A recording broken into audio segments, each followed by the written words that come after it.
I came out of the Navy towards the end of 1947 and came straight back into the office, and one of the first things I had to do was to start reporting local football. So I think I'd have written my first footy report in 1947, so I hate to count back, but I think that might be 60 years come next year. It never becomes boring because my wife and I go to a different game every week. Shirley gets out of the car in the freezing cold to take action shots of footballers, and I sit in the warmth taking notes. And up to date, she hasn't complained too much, so we'll see what happens.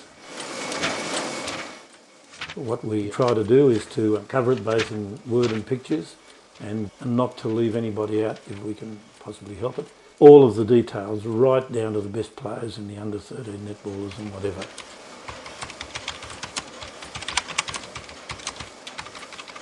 Robin needed a bit of a hand, so he said, "Do you want to cover a game?" And I started off in the reserves, and it wasn't long before he had me in the seniors. The closest I ever got to senior football, I must admit. But it's sort of grown from there. At a game each Saturday, taking photos and just doing a report on that game. We're recording the history of the leagues and associations as it happens, and it's vital that we keep presenting that and recording that and covering their achievements and promoting the sports as long as we can.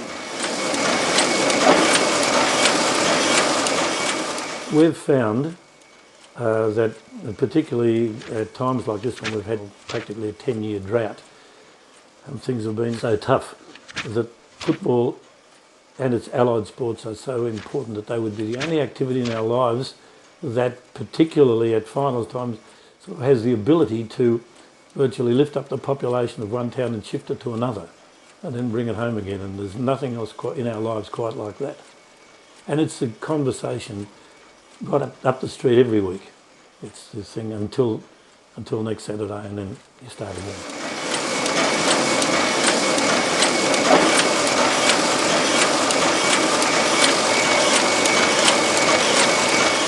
If I were to retire, I know what would happen. Shirley would have me straight into the garden, and that would be a fate worse than death.